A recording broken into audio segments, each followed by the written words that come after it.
You're now listening to the sound of sanity. This sound will continue for the duration of the program.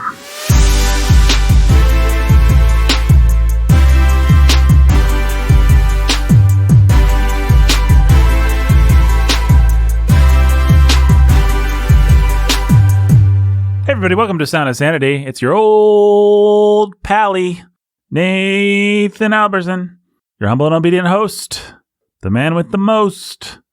I don't want to boast, but from coast to coast, I'm known as the man who is a great host. And let me introduce the second person on the podcast, a veritable maestro of the podcastering arts. That's a word. It is now. Jinx. See? See how entertaining they are? They don't even have to try. They're master podcasters. Man. The people are entertained. It's like in Gladiator. It answers Russell Crowe's age-old question. Are you entertained? Are you not entertained? Right. And they are. Imagine what would happen if we tried. Oh, man. It would be an overload of entertainment. Yeah. But we don't even have to try. Well, we're not going to. No, we never do. Okay. Well, Ben, did I introduce you? No. You know what? Let's just call you Mysterious Person X. Let's not introduce you for the whole show. Okay. All right. But why don't you introduce the other guy? Yeah. Well, the other guy is Mysterious Person Z. It stands for zebra. Because this person sees everything in black and white. That's right. That's right. Very good. Thank you. Folks, we just ate some CC's pizza not terribly long ago. Our brains are fried. Not long enough ago. Not long enough ago. It'll be a long time, I dare say, before we go back to CC's pizza. Ben will wait at least a few more hours. Ben's idea, and whatever. Nathan thought it was going to be an awesome adventure. It was Nathan's suggestion. Retracing the steps of our past. Nathan approved it. Jake drove us there. Everyone was complicit. I was complicit. Yeah, the CC stands for complicit. Compadres. Yeah, complicit compadres. The real CC is... Okay, let's stop giving everyone the value that we've been giving them. And let's talk about something else. Let's talk about the woke mob. They're coming for you, Barbara. They're coming for your children. Little Miss Hot Mess, the drag queen, did a video for PBS affiliates where she sang, "The hips on the drag queen go swish, swish, swish." Did you guys see this on the interwebs? It was being shared by people. No. Well, PBS affiliates, I guess, were showing an educational program for children where a drag queen sang a song to the tune of "The Wheels on the Bus Go Round, Round, Round," or however that song is titled.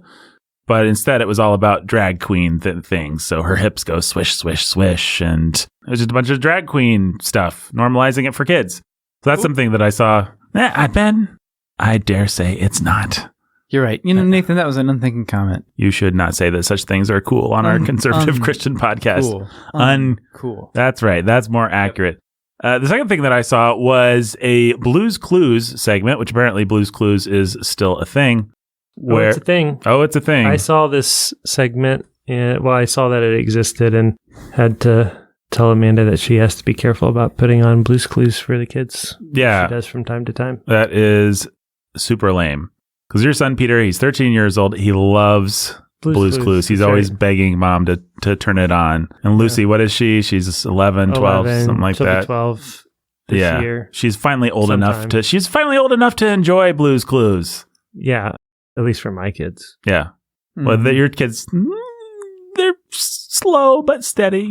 They get there. Yeah. Slow and steady wins the race. Listen, Jake's kids are smart. They don't watch Blue's Clues. Well, none of them watch it anymore, not even the little ones, because it's got this gay propaganda. So the thing that we're referring to is a segment where Blue the dog takes us into this animated world of a gay pride parade. Maybe even trans, but... They're singing, basically, it's the same song that Barney used to sing, like a family is people, a family is love. It's that kind of thing. Families can take all different shapes and sizes. I live with my mom, you live with your dad. But then it goes into I have two moms, or I have trans. I think it actually explicitly says That's this Blue's Clues song? Yeah. Okay. Yeah. So it's really ugly and gross. And the world is full of ugly and gross ways that worldlings are trying to seduce your children into the new religion of wokeness. And so, how do you not just inoculate your children against the charms of the mob, but how do you keep them from joining the mob? Because they don't just want to indoctrinate your children, they want to weaponize your children. And I don't think that either statement is an exaggeration. So when the mob comes and tries to tempt your kids to join them, you don't want them to have to think too hard before they say, no way. But how do you do that? That is the question that we ask on today's Sound of Sanity. And Jacob Menzel, I dare say you have some answers for us. I don't have the answers, but Proverbs does, because that's really how Proverbs gets started. It's something we've been talking about at Church of the King quite a bit over the last several weeks because we just started a series on Proverbs. But so Proverbs opens up with this exhortation for your son to not join a gang or to not join a mob or to not join with any group of people who are enticing you to wickedness. And so Solomon starts there because that's just something that we're all tempted to do. And the minute you start to think about it that way, the more obvious it gets. It's actually not a very intuitive passage, for me at least, when you're reading it the first time, because Solomon's like, hey, hello, I'm Solomon. I'm the wisest guy in the world. I'm talking to my son. I'm going to tell him how to be wise and how to be a really wise guy. And so rule number 1, when somebody tries to entice you to go shed innocent blood, don't do that. Yeah. When's the last time somebody's come along and said, hey, let's go kill somebody? Right. Right. I'm not actually living in a Pirates of the Caribbean movie, right, or in an Italian mafia movie. Yeah, so he's coming and tempting your son to join the mafia or to go become a pirate or something like that, right? And so you tend to just glaze over one. The Bible says some weird stuff. I wonder where the good, I guess, when do we get the good stuff? Culturally, that must have been a thing. Mm-hmm. But when you stop and think about it and actually consider what Solomon's doing here, what you understand is that this is all the time. This is the way that groups of wicked people band together and try to, well, what it actually says is they try to get unjust gain, right? And so they're out there just trying to find a way to make a buck or to get something that's not theirs. This might be old hat for people who actually attend Church of the King, but should we just read the passage? Sure, we'll read the passage and then we'll see it. We can break it down from there. Hear, my son, your father's instruction, and forsake not your mother's teaching, for they're a graceful garland for your head and pendants for your neck. My son, if sinners entice you, do not consent. If they say, come with us, let us lie in wait for blood, let us ambush the innocent without reason. Like Sheol, let us swallow them alive and whole, like those who go down to the pit. We shall find all precious goods, we shall fill our houses with plunder. Throw in your lot among us, we'll have one purse. My son, do not walk in the way with them. Hold back your foot from their paths, for their feet run to evil, and they make haste to shed blood.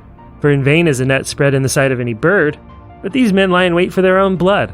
They set an ambush for their own lives. Such are the ways of everyone who's greedy for unjust gain. It takes away the life of its possessors.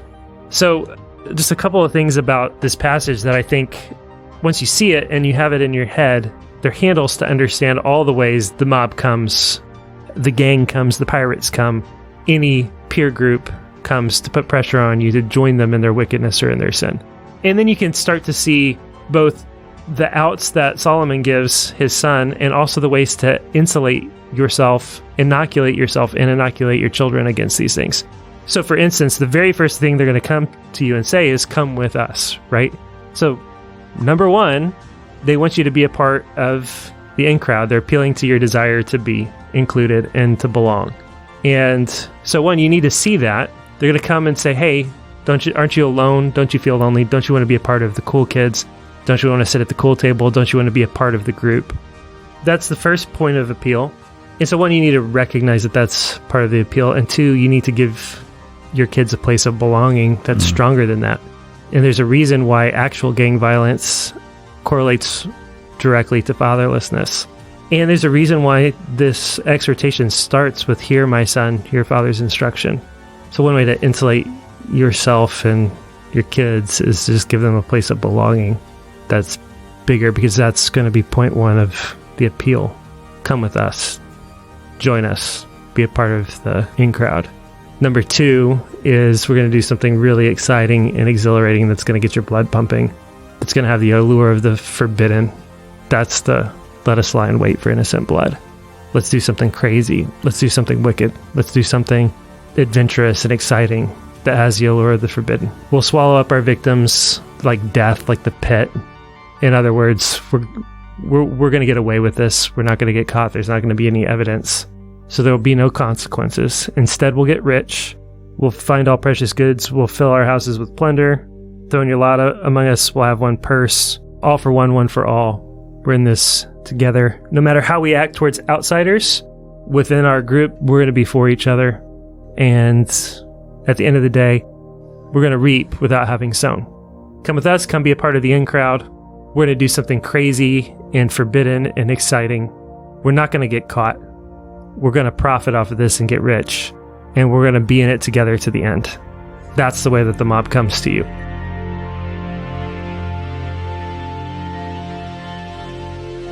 And we talked at Church of the King about all the ways this applies in the workplace and with time cards and expense reports and little suburban street gangs, kids on bikes, and or click this link to see this forbidden lady taking her clothes off, and nothing bad will happen, and it'll be great, and you'll satisfy your. This applies to so many of the temptations that we face in life. Yeah, and the very first thing that Solomon does is say, "Hey, this is the pattern. I want you to see the pattern. I want you to understand it.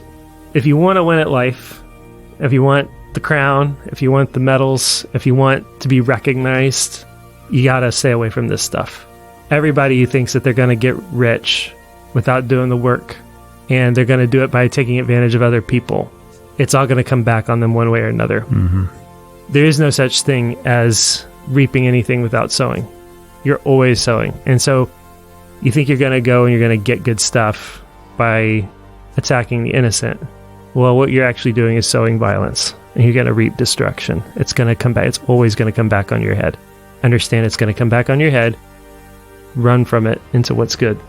I have a friend who would say sin offers you a fake strategy for getting a fake reward. It's a bad strategy for a bad goal, which is the thing you see over and over in Proverbs. The strategy itself is cruddy for getting something good, but then the thing that you're actually going for, this is the good stuff. Actually, it is destruction in the end. It's not going to be the good stuff, even if you get it. So then, I guess if that's the pattern, if that's the way it works, how do we help our kids see the pattern and hate the pattern? There are two things that we haven't talked a lot about that are just implicit in this passage about how to inoculate your kids against these temptations. One is just the way the father approaches his son, and the other is this little throwaway at the end. Such are the ways of everyone who's greedy for unjust gain. So much of the appeal of the mob or the cool kids table or whatever is in remembering that Solomon is largely talking to teenage boys. But it's true for all of us. It's just that desire to feel included, to feel a part of the in crowd, to feel like you have a place. And that's what teenage boys are doing, and that's why they organize themselves so naturally into little gangs, cliques and things like that, with their own little hierarchies and pecking orders. They're trying to figure out who they are and where they fit and where they belong. And a large part of what I think Solomon's doing here and how he's addressing his son is even inoculating him against that. Hear, my son, your father's instruction, forsake not your mother's teaching. My son, if sinners entice you, my son, do not walk in the way with them. He's reinforcing throughout this exhortation, this little sermon, the place where the son really belongs and who the son really belongs to. My son, my son, my son, 3 times. And giving him that sense of, hey, you have an identity. You don't need this identity over here, that identity over there. Not to mention the fact that they'll lead to total destruction. And Right. Yeah, we spent a lot of time talking, and we have spent a lot of time talking because Solomon does about the consequences, about how these people are just setting a trap for themselves. And in seeking innocent blood, they're seeking their own blood. But Solomon, even in how he talks to his son here, I think is inoculating him against the gang, against the mob, against the peer pressure. Because of just that reason. So you have an identity. You have a place where you belong. You have a place where you fit. and it's stronger and sweeter and more potent than a group of 12 or 15-year-old boys or a mob of people on the internet. Well, and I feel like I know that kid, and I hated that kid because I could never get him to do anything that I wanted. Quite frankly, I was on the bad side of some of these in my high school. But seriously, you don't want to be part of the crowd? You don't want to go see the movie with us? Really? And the kid's just like, no, why would I want to do that? And they're absolutely annoyingly unassailable. Yeah. Because they have an identity that really isn't taking bad Nathan, into account. It really doesn't matter. Yeah. They don't find their identity in association with you or in whether I approve or not, your approval or disapproval, or in the kinds of movies or things that it's just not who they are. And so they're just free. Yeah. Right? You just don't have that power over them. Yeah. It's really annoying. Come see early 90s Quentin Tarantino movies with me, kid. Come on. How about no? Because that's dumb. But probably terrible. But everyone's doing it, and we could all be together as the people that are doing it. And well, now you can both understand the gospel frame that lets you watch and enjoy those Tarantino movies. So there's some maturing for both sides, I would say. I wasn't quite immature enough to use crummy Gospel Coalition articles when I was 11. Curses! You just knew you liked bloodshed. Right. Maybe if someone had hit me over the head with a hammer or something. I was just like, it's cool because it's bad. So the thing I keep thinking as we're talking is I just find it utterly fascinating in the Proverbs how much King Solomon stops and says to his son, hey, bad things are bad. You don't want bad things to happen, do you? And good things are good. Here's an idea. Would you like to be wise or would you like to be a fool? He'll always ask that question in a million different ways. Would you like to live or would you like to die? Would you like to live or would you like to die? And it seems so obvious. Why would you have to ask that question? An advertiser on TV is not going to assume like, there's obviously some of you women would like to look ugly. But if you'd like to look beautiful, you can use our lipstick. They're not going to assume that people don't act in their own self-interests. Solomon's assuming you don't know what your own self-interest is, actually. There's no reason to assume that his son will act in his own self-interest unless he is told over and over and over and over again, this is how to recognize what your self-interest is. What he assumes is that folly is bound up in the heart of a child. Yeah, imagine that. And that is deeply connected to one of the first lies, or the lie that Satan tells Eve in the garden, you will not surely die, right? So over and over and over again, it seems like all Solomon is saying, honestly, just a large part of parenting. The lion's share of parenting is just saying actions have consequences over and over and over and over and over again, and reinforcing actions have consequences. You will always reap what you sow. You will always reap what you sow. There will always be a harvest that comes from whatever you do. You're always sowing one way or another, and one way or another, you're going to reap what you've sown. Actions have consequences. Actions have consequences. Actions have consequences. And you're always tempted to think that they don't, and that you can get away with it, and that you can somehow create a world in which you can reap what you've not sown. And you can't. You can go and steal, but when you're stealing what other people have sown, you're sowing seeds of your own destruction in the process. It's always going to come back on you. So over and over and over again, when he's like, hey, you want to be a fool or do you want to be wise? Do you want to live? Do you want to die? He's always coming at this disconnect that we have where we think, if I can just take the shortcut, if I can just take the easy way out, if I could just find the clear, clean path to getting something without having to work for it, getting the good thing without having to do the work, put in the effort to get it. That's just what we're seeking. We hate the idea that God has disciplined us with thorns and thistles. Mm-hmm. And so we want to have the fruit without the thorns and the thistles. We'll work so hard to find ways. We'll put so much sweat into finding ways to get the fruit without the thorns and the thistles. And we'll go to great lengths and we'll hurt people. And in the end, we'll sow our own destruction, which is the other part here that he's talking about when he says, this is just the way of everyone who's greedy for unjust gain. Everybody who wants something that's not theirs to have, that's what they do. In the end, it turns to violence and it comes back on their own heads, always.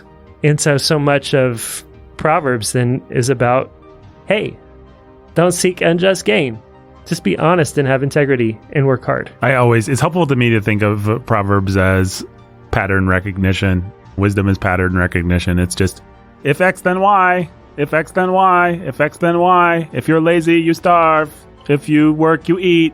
Just like a kindergartner has to be taught to recognize a triangle, our moral sensibility really does not naturally recognize, if you don't work, you starve.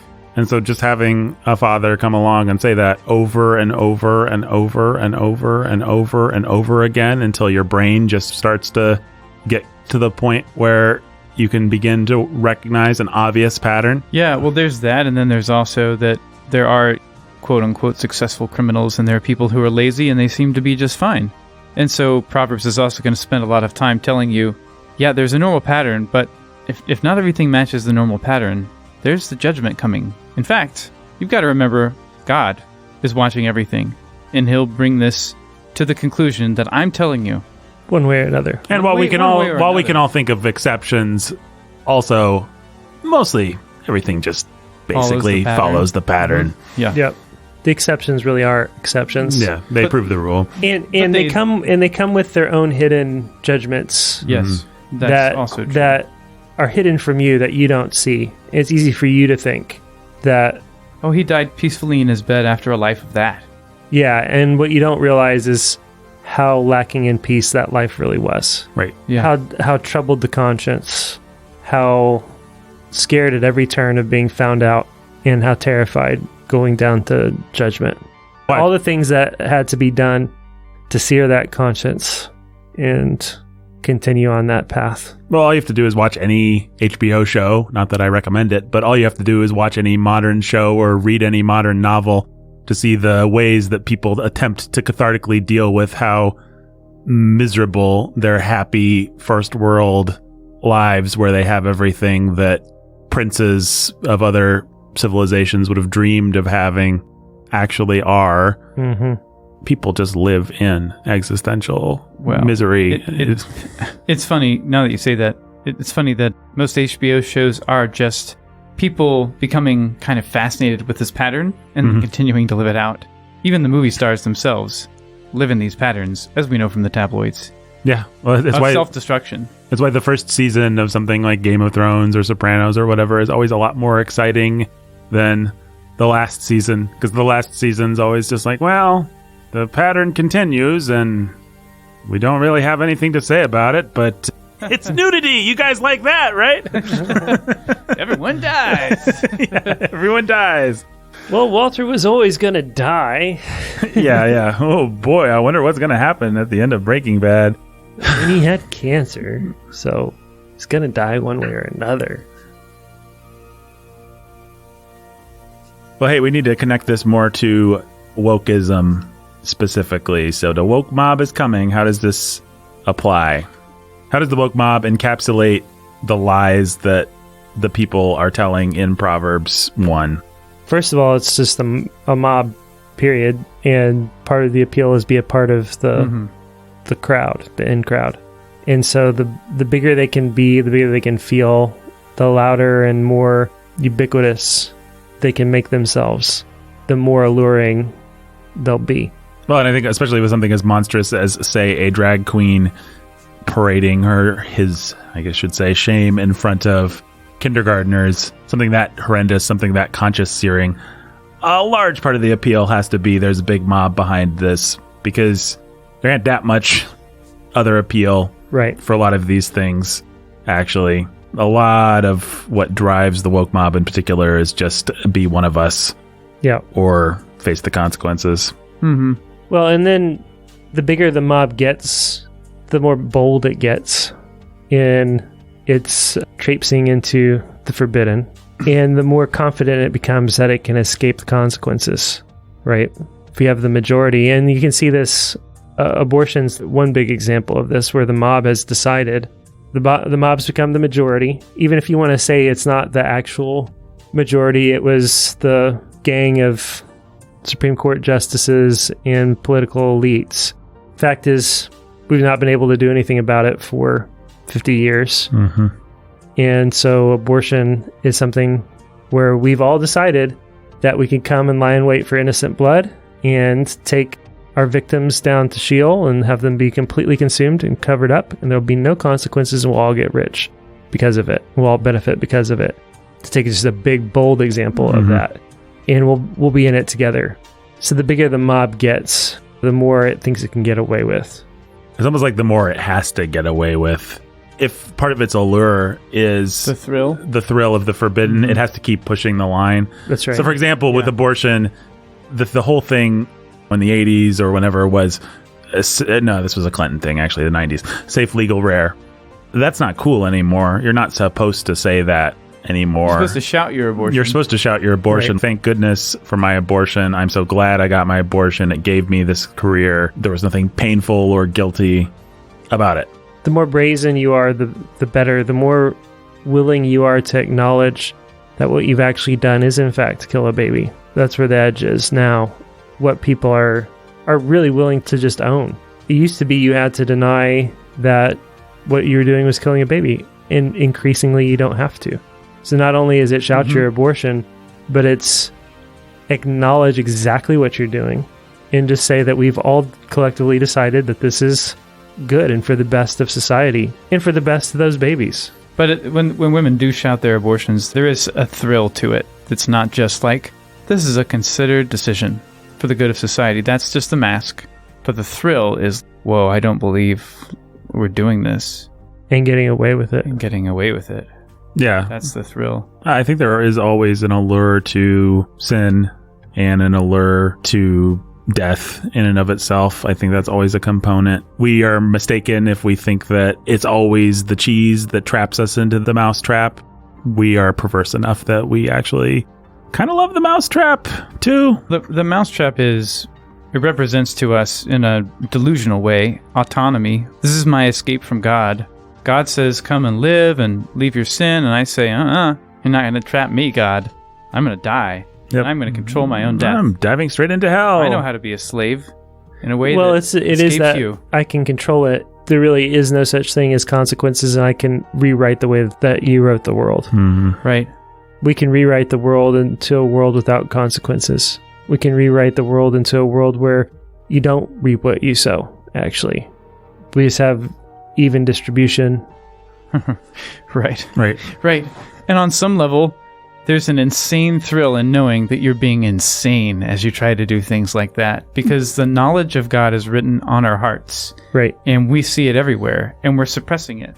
There's a thrill to running straight towards the Grand Canyon as fast as you possibly can and saying, there's no hole there. Well, yeah. It's weird. If you ever gone down the psychological rabbit hole of why people are tempted to jump off of really tall places, I have found it within myself and been very frightened of it. it's frightening. Yeah. Yes, It's frightening. I have it. Yeah. There are arguments about this and psychological tests and kind of experiments. Everything from wanting to resolve the tension of what will happen if I fall or if I jump off of this to I could resolve all the tension of my life right now. It's in my power and it could just be over, to mistaking your will to survive, that adrenaline rush, as a will to die. There's all kinds of things that it's such a common experience. I've never been scared of falling, but I've always been scared of jumping. And it's not because I'm suicidal. It's because you get me up to a height and you just have that feeling. And it's insane. And that's why that metaphor that I stole from Joseph is such a good one. When he said that the wicked are only winning in the same way that a man who jumped off a bridge is flying. Mm-hmm. Yep. The rocks are coming. Mm-hmm. But you've already made the decisive decision. So what are you going to do? Fly! Pretend. Delude yourself. Mm-hmm. Convince yourself to enjoy the flight and try to get as many other people to join you as possible, and blame God for making gravity. Anything you want. Blame him for everything. The feeling of wind through your hair so wonderful. Yeah. Mm-hmm. Whatever, Blame him for both the enjoyable things and the terrible consequences. Blame him for all of it. Mm-hmm. Yep. Just blame him, period. Yeah. Well, hey, sorry, but I just was thinking, my brain finally caught up with thinking a little more about the mob and fathers. And I was it's just an obvious thing, but in a fatherless land, the mob has even more cachet. And in our land, a mob looks pretty good. Someone to submit to, well, something to submit to. Something that promises you status, a thrill. Yeah, I think Belonging. that's why Jake started by saying we have to give people belonging. Or they'll find it somewhere else. And so the greatest predictor of joining an actual street gang is fatherlessness. The greatest predictor of success in school and in life is hours spent at the family dinner table. Belonging matters, and healthy belonging matters. And that's why our families have to be strong with mom and dad at home and together and loving the kids and dad anchoring the family. Father presence is also the greatest indication of children staying a part of a church. So single moms can be committed to taking their kids to church, and single dads can be committed to taking their kids to church. But the kids with the dads who are present are much more likely to stay in church. Mm-hmm. Yep. So dad's anchoring the family, the community, the sense of identity, and that extending to our church community. Because our church community can be a place of belonging that strengthens things for sound families, and also is a place that's a home for the widow and the orphan that don't have dad at home to anchor things. Because at the end of the day, what we need to be anchored on is God the Father. Strong families, strong churches, strong communities. That's how we insulate and protect ourselves and our kids. Or one way. Mm-hmm. With a real commitment to understanding actions have consequences. You reap what you sow. And here are the good things. A love of the good things that you can get by the work of your own hands. The satisfaction of eating bread that you've labored for. The joy of it. Potency and power of it. So main takeaways to insulate your kids against the mob. Make sure that they belong. Mm-hmm. And that you're doing the work of loving them and making them feel like they belong. Show them the ways that the mob's going to appeal to them. Teach them to run from evil. Teach them to see the consequences of actions, and especially the consequences of the way the mob acts. And teach them to love the fruit of hard work and to hate unjust gain. To love earning it. At the end of the day, that's what the mob wants. The mob's entitled and thinks it deserves to reap where it hasn't sown. I mean, there's all kinds of words that they can use to make unjust gain sound just. That's their whole thing. But that's why you teach your kids these categories, so that they're not confused when people use big words or wrong words or use just sounding words. There's all kinds of things you can do with words. Yeah, at the end of the day, I belong to my family and to my church and to my God, and I work to provide for myself and my family and for the needy in our midst. If you have that and you love it, what appeal does the mob have, no matter what terms they throw in your face? You have the good life. And pains and suffering, maybe they're persecuting you, but you know what's better and what's good. And you know the God who won't be mocked, and will be sure that everyone reaps what they've sown.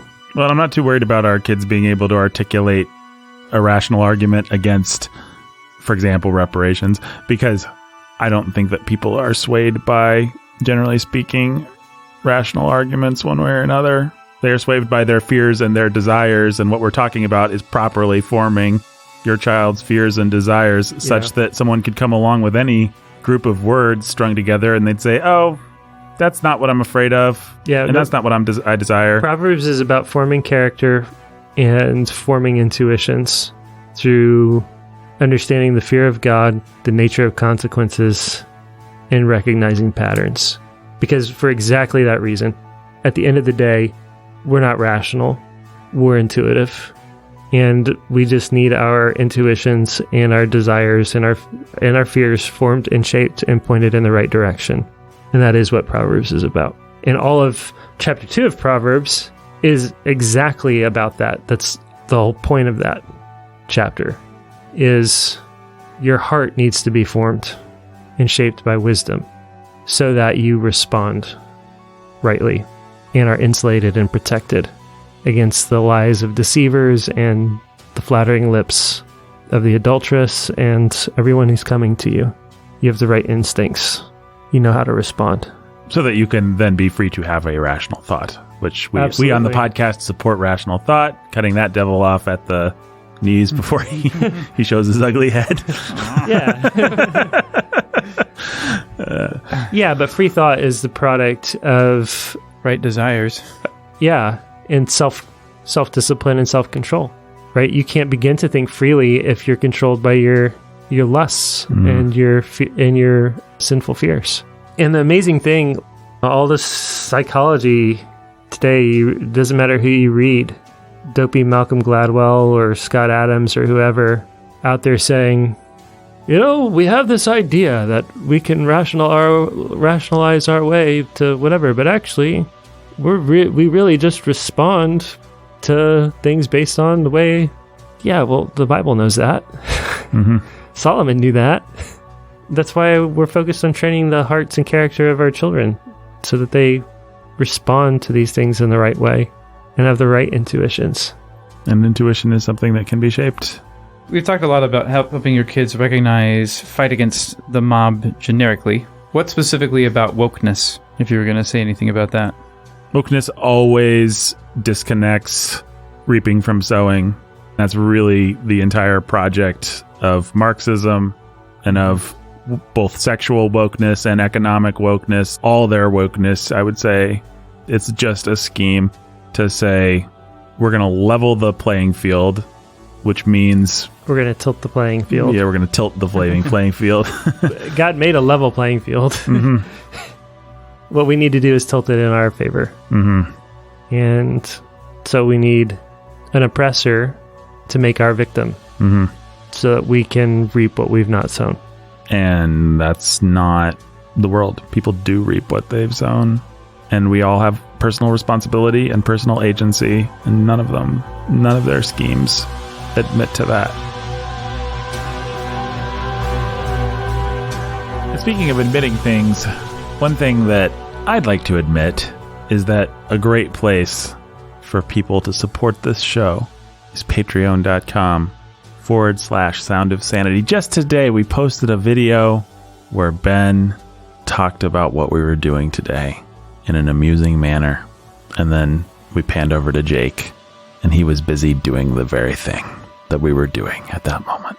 If you like amusing videos, if you like extra content, if you like supporting the greatest Christian podcast ever to have been put to microphone, then go to patreon.com/Sound of Sanity. Sign up today for as little as the price of a cup of coffee a month. You can support this show. I'll tell you how else you can support this show. You can share it with your friends and family. You can throw it on social media or whatever. You can make a personal appeal for someone to listen to it. You can rate and review it on your podcast app of choice. So many ways to support sanity and the sound thereof. Until next time. Stay sane.